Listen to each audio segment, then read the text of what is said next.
काय म्हटलंय बघा, the value of an acceleration due to gravity at depth d from the surface of earth and at altitude h from the surface of earth are in the ratio, म्हणजे काय find करा सांगितलंय, GD bye GH.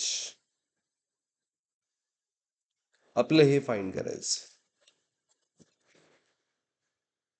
बरोबर formula आहे त्याचे, बरोबर आहे. जीडीचा एकच फॉर्म्युला आहे, GH चे दोन फॉर्म्युले आहेत. ऑप्शन तर बघितला तर काय बघा, 1:1 तर नसणारच. R by D divided by R minus 2H. R by D, R minus 2H divided by R minus D. म्हणून हे जे लक्षात, जीडीचं म्हणजे ह्याच्यामध्ये फक्त आपल्याला व्हॅल्यू पुट द्या, जीडी बाय GH. तर जीडीचा फॉर्म्युला फिक्स आहे, जी 1 मायनस डी बाय, एकच formula.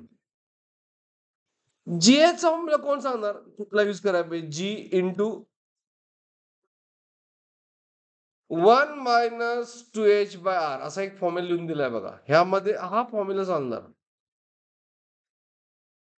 This formula you have to use.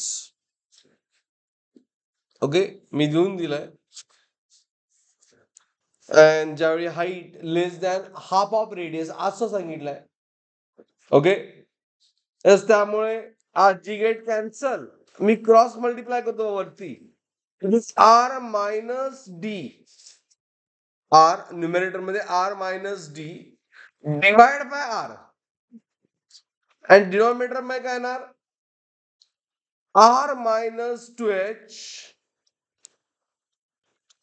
Divide by R. R get cancel. Now option is R minus D divide by R minus 2H. GD by GH. Is it clear? Got it? ह्यासाठी फक्त हा formula माहित पाहिजे होता.